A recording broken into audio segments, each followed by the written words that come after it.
a amené là? Qu'est-ce qui nous y maintient? Votre point de vue là-dessus? L'entrée en vigueur de la première loi à l'aide sociale là, est entrée en vigueur en 1970. Hein? C'est une loi qui se définissait dès son adoption comme étant un droit. Mais on va regarder un petit peu de plus proche, c'est quoi la logique des conditions derrière ce droit-là.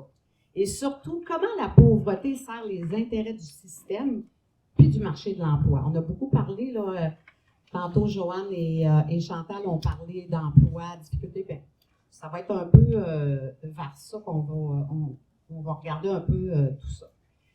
Dès les premières années, quand la loi est arrivée, on a décidé de plafonner les montants d'aide sociale à 50% du salaire minimum. L'idée était, selon l'État, que les montants des prestations ne soient pas perçus comme un encouragement à ne pas aller sur le marché du travail. On le voit là, tout de suite que les grands décideurs, ils ont des grands intérêts derrière ça. Hein? Puis on y ajoute de plus en plus de conditions avec les années, puis de plus en plus de pénalités aussi. Depuis le début, c'est une loi, puis à mesure qu'elle est modifiée, elle est construite sur des préjugés, puis l'absence totale d'objectifs d'éliminer la pauvreté. Contrairement à ce que le ministère dit, ben, l'aide sociale, c'est surtout pas du soutien. Ça ne vient pas du soutien. On maintient la pauvreté, mais on les veut actifs. Hein? Rappelons que la loi à l'aide sociale, au fil des années, s'est passée d'une responsabilité du ministère des Affaires sociales au ministère du Travail, puis là, de l'Emploi et de la Solidarité sociale. Parlons-en du marché. La référence à l'effort puis au mérite, là, ça revient toujours, ça, pour les personnes à l'aide sociale. Hein? C'est un préjugé qui est là depuis toujours. Hein? Elles ne veulent pas travailler. Tu n'as pas de volonté, fais des efforts, sois responsable. C'est ça qu'ils reçoivent les personnes comme message. Si on regarde actuellement par rapport à la pénurie de main-d'œuvre, bien, ça représente peut-être une belle occasion d'améliorer les conditions de travail. Mais pour les personnes assistées sociales, c'est d'autant plus de préjugés et de difficultés pour faire reconnaître leurs droits. Puis des contraintes. Monique en parlait aussi tantôt. Les contraintes, essaient de les prouver.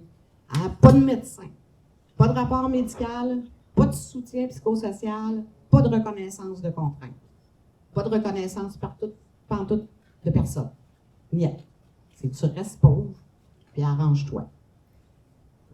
Puis en plus, on va te mettre dans des catégories. Là, je ne reviendrai pas sur le principe des catégories, on en a déjà parlé, mais tu sais, c'est des catégories qui sont toujours aussi... Il y a toujours l'emploi derrière ça. Hein? Tu es apte à l'emploi, tu es en contrainte temporaire à l'emploi, tu es en contrainte sévère à l'emploi, puis là, ça passe par objectif emploi. C'est des conditions, c'est pas juste sur les lieux de travail des conditions. Les conditions de vie, il faut toujours bien que ta santé y soit, puis il faut que tes conditions de vie te le permettent. Mais ça, c'est pas quelque chose que le ministère reconnaît.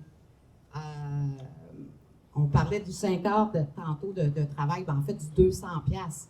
200 $ de permis, de gain de travail permis par mois, c'est 5 heures par semaine. C'est passer ça, là, on va te le couper. Après ça, on dit qu'on veut te soutenir, puis on t'encourage à retourner sur le marché du travail, puis essayer de faire des efforts, comme ils disent. Mais quand tu as fait plus que 200 $, ben c'est comme si tu étais imposé à 100%. Je sais pas, là, mais moi, je ne vais pas travailler si je suis imposé à 100%. Hein. Mais c'est ça qu'on demande aux personnes à l'aide sociale. On a parlé du dossier noir tantôt. Si vous avez envie de le consulter, là, mais lisez pas ça avant de vous coucher, parce que c'est tristement épeurant.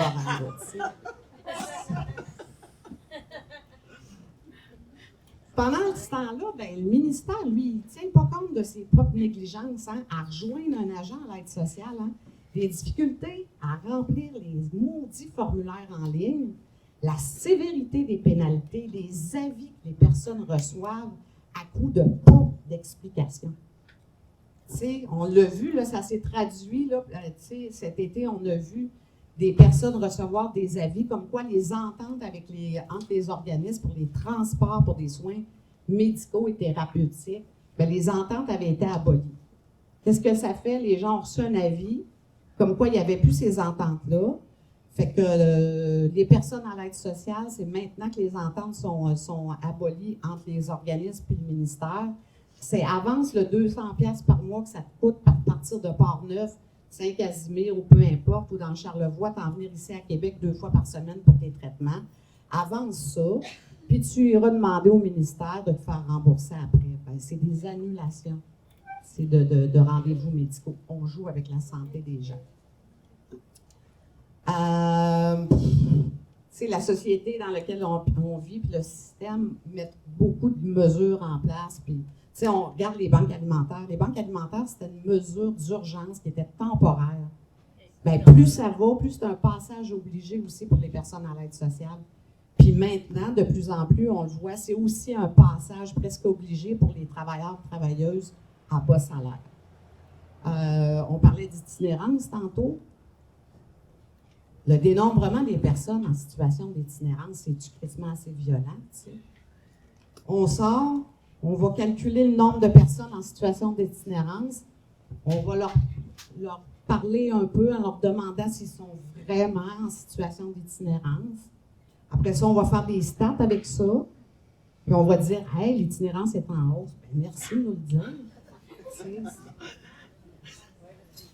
Mais la société dans laquelle on vit, le système dans lequel on vit, en fait, comment il maintient ça aussi, hein? C'est par les fondations, hein, la philanthropie, puis là, on va en revenir un peu, je vais essayer de ne pas être trop longue là-dessus, mais c'est encouragé, puis surtout financé par l'État, hein?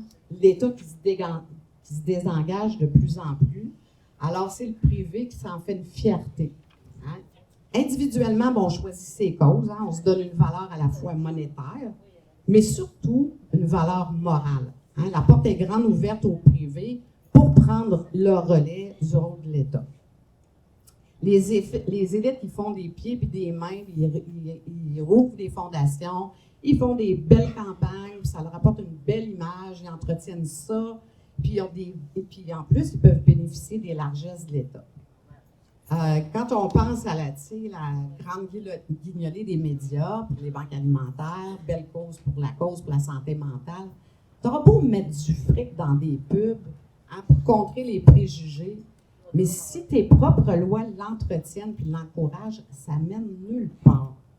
Puis là, je vais vous donner une belle affaire, là, c'est de toute beauté. Hein. C'est tous des systèmes puis des pratiques hein, qui sont mis en place par le privé.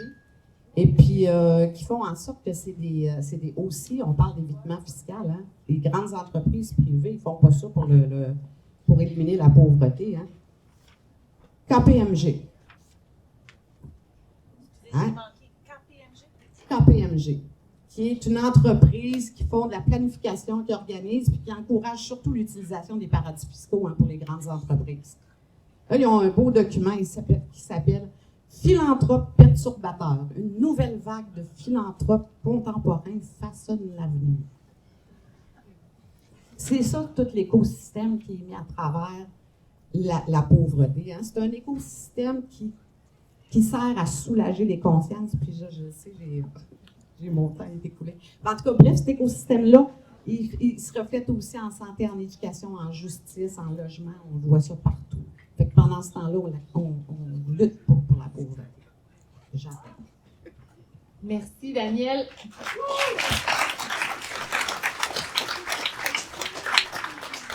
Ben, moi, je voudrais juste dire que ce qui peut... la question, c'était... Qu'est-ce qui nous a amenés là? Qu'est-ce qui nous y maintient? Ben, qu'est-ce qui nous y maintient? Moi, selon moi, c'est les lois. La loi de l'aide sociale, elle nous maintient aussi dans la pauvreté parce que, comme Daniel disait tantôt, dans la loi, il y a beaucoup de trucs qui disent, comme par exemple, ben, tu n'as pas le droit d'être en amour, tu ne peux pas partager un logement, tu ne peux pas travailler plus que 200$.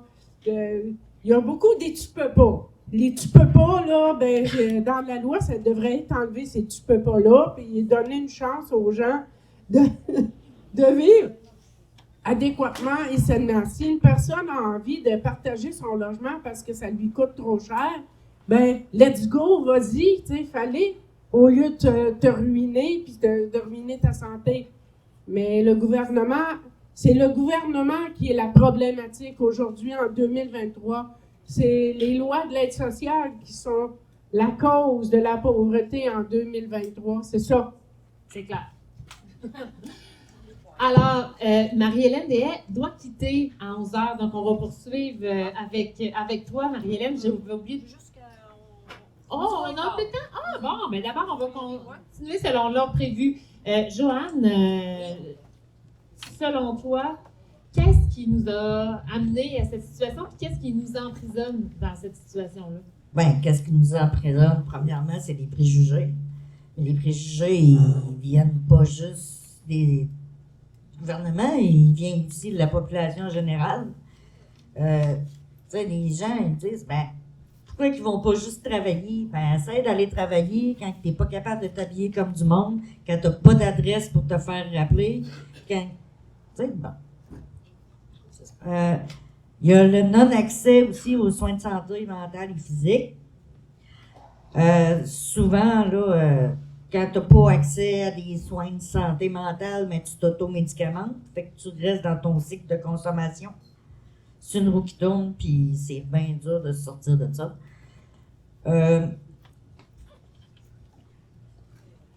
La fracture numérique. Tu sais, quand tu es dans la rue, tu n'as pas accès à Internet, ou quand tu as accès à Internet, c'est très peu. Je prends mon micro à cause du retour de son, peut-être. Ah. Parfait. La fracture numérique. Essaie de remplir des papiers, qu'un dédale. Tu sais, parler à des êtres humains, là, c'est le fun, ça. Ça n'existe plus vraiment.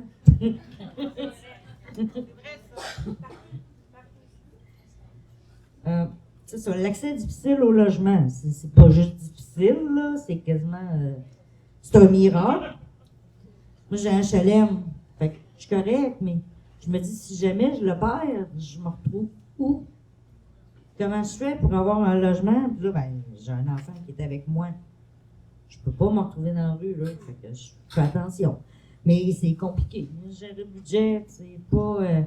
Mais parlant des lois de l'aide sociale, ce qui nous maintient, surtout les femmes, c'est quand on a un conjoint, on a un chèque à deux. Souvent, ça maintient les femmes. Ils restent dans la violence conjugale parce que souvent, c'est le gars qui. Puis, avec un chèque à deux, ben, t'as un compte conjoint. Fait que, rien que de penser à toute la paperasse que ça prend quand tu veux te séparer d'un conjoint violent, la séparation du chèque d'aide sociale, là, c'est vraiment pas. Puis en plus, ben, il en donne encore moins pour un couple qui en donne les deux séparément. C'est ça, il y a des lois aussi sur l'aide sociale. Chantal?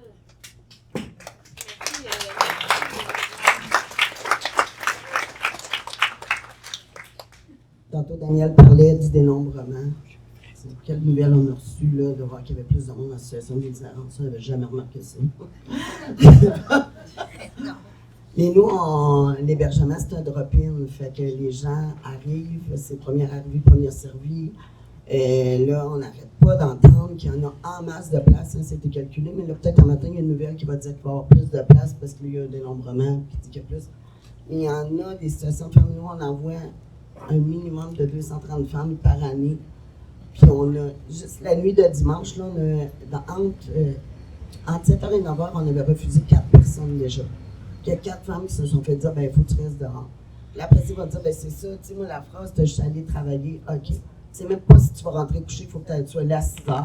Ça se peut que tu te fasses virer à la porte. Ça se peut que tu dises, ben je vais revenir à minuit parce que tu peux rentrer tout le temps, mais que là, finalement, tu passes la nuit dehors. Après ça se peut que tu appelles l'ambulance, combien de fois qu'on l'appelle pour des personnes, puis elle est connue, puis elle a tel diagnostic, fait qu'ils se déplacent même pas. La santé mentale, la santé physique, les personnes qu'on voit, les femmes sont de plus en plus pas âgées, mais ils ont vieilli un peu plus vite. Nous aussi, on a des problèmes de santé physique qu'on n'avait jamais vus dans la rue. Tu sais, les 18-25, on en voit presque plus. Des femmes qui ont... Des fois, l'histoire des femmes, ils ont perdu leur logement parce que le propriétaire l'a mis dehors parce qu'il accumulait. Mais là, il y a quelqu'un dans la rue, mais c'est toute l'histoire, ils se promènent avec le sac. C'est comment on peut faire après quand tu es rendu là. C'est ça, tu sais, pour avoir du linge, prendre un rendez-vous au bureau, venir, c'est sûr qu'il y a des fois, ils m'appellent ça, tu te promènes avec tes sacs, tes méos, tes choses. Comment tu fais, tu prends bien, tu sais, il y a quelqu'un l'autre fois qui me disait, juste choisir ce que j'ai le goût de manger pour rentrer à l'hébergement. Nous, c'est, les gens viennent porter des dons, fait qu'on mange bien ce que le monde veut venir nous porter. on offre le lait parce qu'on a découvert. C'est vraiment ça terrible. Au début, on ne comprenait pas. Les femmes qui rentrent à l'hébergement s'en allaient toutes dans le frigidaire boire du lait. Quand elles laissent tomber. Peu importe leur état, peu importe leur âge, direct dans le lait. Mais dans le fond, si tu es une femme seule, tu n'as pas accès à du lait dans les distributions alimentaires parce que c'est gardé pour les familles puis c'est ménagé. Fait que la seule place, puis habituellement, les organismes, ben, tu as du café ou du jus super sucré parce que tu n'as pas beaucoup de sous, puis c'est ce que tu peux offrir. Mais le lait, là, on en passe, puis là, c'est comme la gâterie ultime, là, ils ont accès à du lait. Puis après ça, tu dis, ben, puis là, ils disent, ben, il me semble les femmes, elles sont dans la rue, puis leur allure, puis ils ont l'air bêtes, puis ils font des crises. J'en ferais des crises, moi, là, c'est incroyable. Moi, je fais des crises, ça, tous les jours, je peux jamais décider ce que je mange, jamais décider comment je m'habille, jamais décider à quelle heure je me couche, à quelle heure j'ai la chambre de bain, à quelle heure que... C'est terrible, puis après ça, ben, t'es pris là-dedans. Tu peux pas sortir dans même un claquement de doigts, puis c'est sûr qu'il y a un continuum de services, puis il y a d'autres hébergements, mais avant de pouvoir y aller, combien de fois, puis là, des fois, tu réussis à y aller, mais tu reviens, tu te ramasses à un niveau dans la rue pour de quoi qui est arrivé. Une fois, tu t'es fâché de trop, tu reviens, c'est un peu, ça perdure, puis les femmes, c'est pareil. Tu veux venir travailler, ça fait une couple de semaines, là, tu vas pas bien. Tu vas avoir un bien de médecin, c'est donc bien compliqué. L'autre fois, c'est mais une infection urinaire. La personne a dû manquer 3 jours pour réussir à avoir un médecin parce qu'elle n'avait pas de médecin, mais 3 jours perdus, ben c'est une paye qu'elle n'a pas. Fait que là, après ça, c'est plus compliqué. Ça tourne, là, c'est comment qu'on fait pour rester là, c'est ça. Voilà. Je suis tombée. Non, mais c'est parce qu'il faut le dire aussi. Puis, moi, quand je suis arrivée à l'engrenage, c'est quelque chose que je ne savais pas qu'il manquait de place dans les refuges. Qu'il y avait un tirage le soir à l'aube pour savoir qui c'est qu'il y aurait un lit le soir, puis les autres s'en retournent dans la rue. Ça, je ne le savais pas. C'est important de le dire parce qu'il y a un manque de ressources qui enferme les gens, qui font que tu n'en as pas d'alternative. Puis, même chose, des fois, les gens ils vont dire « Ouais, mais là, il y a juste des ressources dans Saint-Roch. » Mais là, c'est que ça prendrait plus de ressources ailleurs pour soutenir les gens quand... Tu perds ton logement, c'est à Côte-de-Beaupré. Est-ce que tu pourrais avoir accès à un logement de dépannage, une chambre de motel, le temps de te revirer de bord, puis d'être aidé, d'être soutenu dans ton milieu, plutôt que de devoir aller dans un autre coin de la ville où est-ce que tu as le transport à payer, où est-ce que tu as... Fait qu'il y a vraiment des choses à mieux connaître, je pense, puis à venir lier les enjeux d'itinérance avec le discours global sur la pauvreté. Fait que je trouve ça super intéressant que le CLAP aujourd'hui aborde tout ça dans son ensemble. Puis merci Chantal d'amener ces informations-là. On poursuit avec Marie-Hélène Vallée du comité Maison de Chambre. Donc, qu'est-ce qui nous maintient dans cette situation-là? Qu'est-ce qui nous a amené là?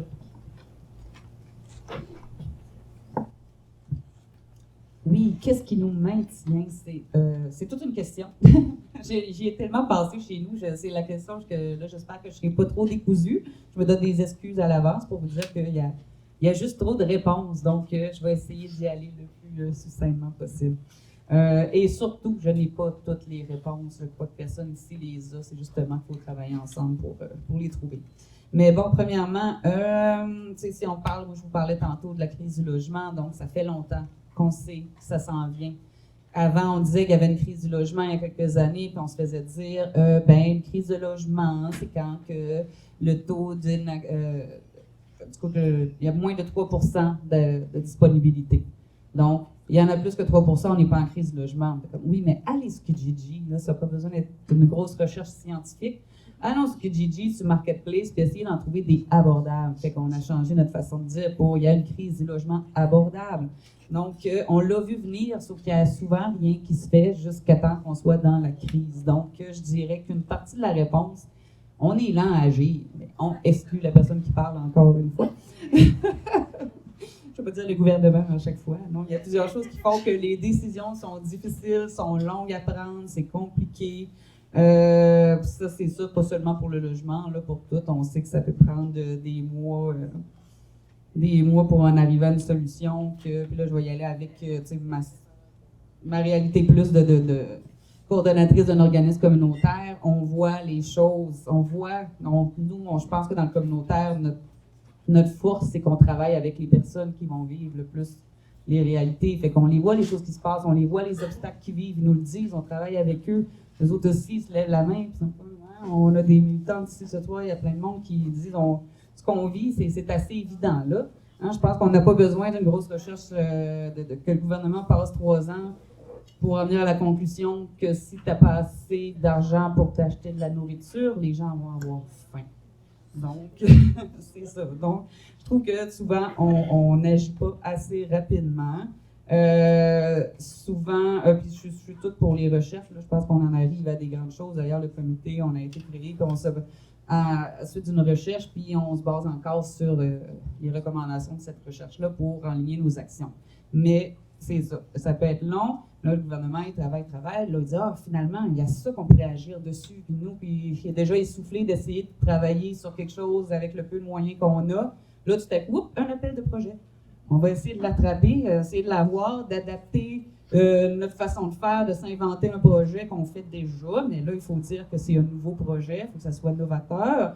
Et donc, on a un nouveau projet pour répondre à votre appel. Puis là, on essaie de rentrer dans les petites cases. Puis je pense que c'est Joanne ou Chantal qui disait tantôt, parfois, c'est très difficile de rentrer dans les cases.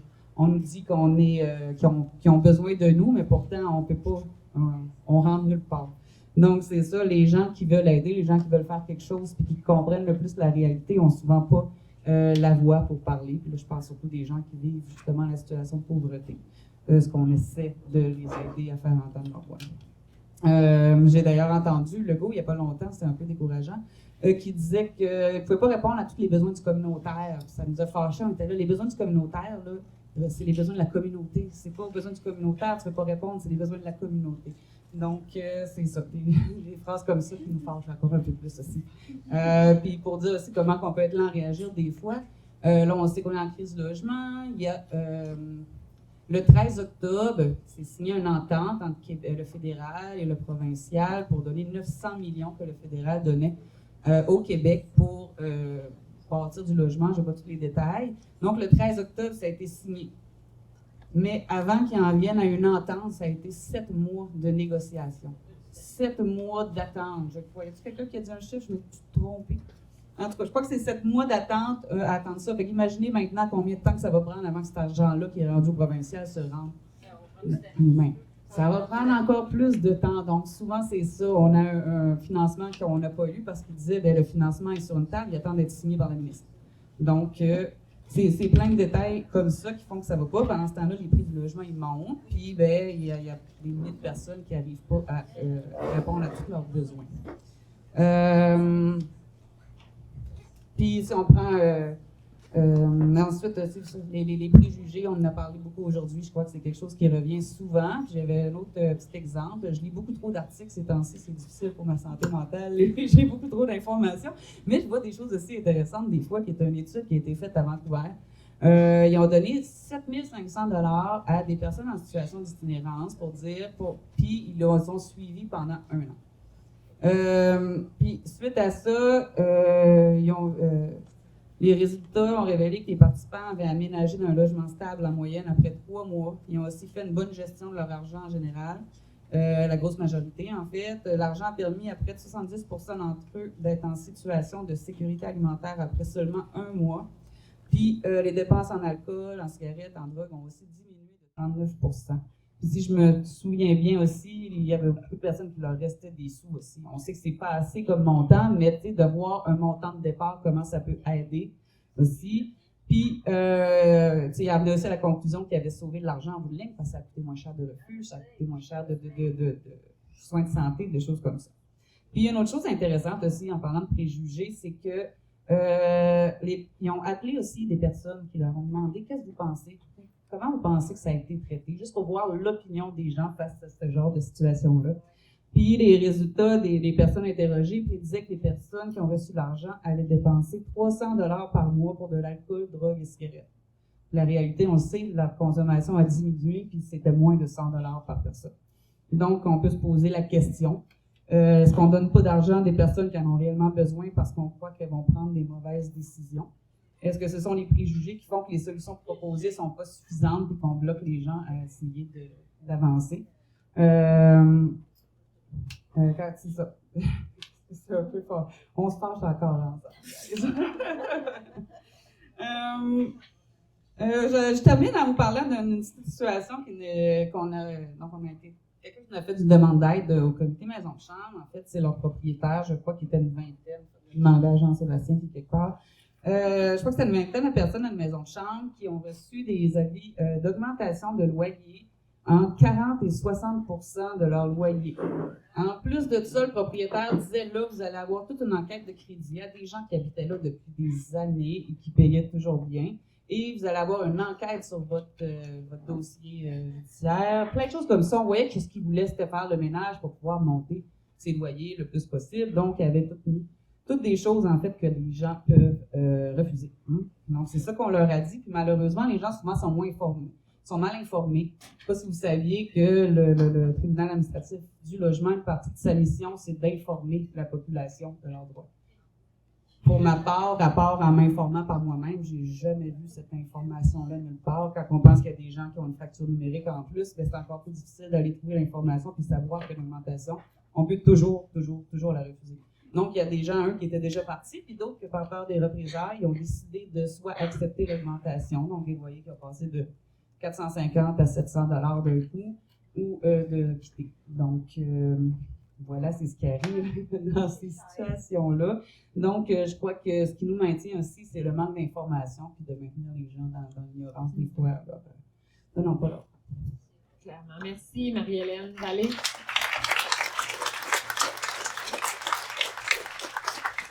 On termine ce segment avec Marie-Hélène Deshaies. Donc, qu'est-ce qui nous maintient dans tout ça? Hey, c'est difficile d'ajouter quelque chose après tout ce qui a été dit, mais alors, peut-être que je ramènerais, on a quand même 50 ans de politique néolibérale dans le corps. On l'oublie, on en parle peut-être moins, mais ça laisse des traces.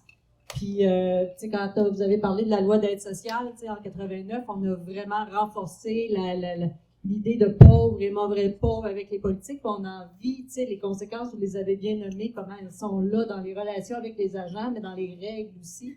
Donc, tout ça est là. Puis c'est dans les discours politiques aussi, les discours aussi populaires qu'on entend dans différents médias. Donc, cette distinction-là. Autre exemple là, de comment l'histoire quand même nous suit, c'est coupure dans le logement par le fédéral, le gouvernement fédéral. En 94, je vois Nicole Tremblay, on était ensemble au comité de citoyens à ce moment-là. Donc, coupure dans les budgets pour les HLM en 94. Il n'y a plus eu de construction de HLM par la suite. T'sais. Donc, après ça, il y a eu coupure dans les programmes de coop. Plusieurs programmes qui étaient très bons ont été démantelés ou reconfigurés. Donc, la crise du logement, hein, comme tu disais, n'est pas nouvelle, elle s'est amplifiée, mais elle était là, puis elle était comme annoncée depuis longtemps. Puis ça, je pense que Véronique aussi, Dufrappru l'a bien nommé.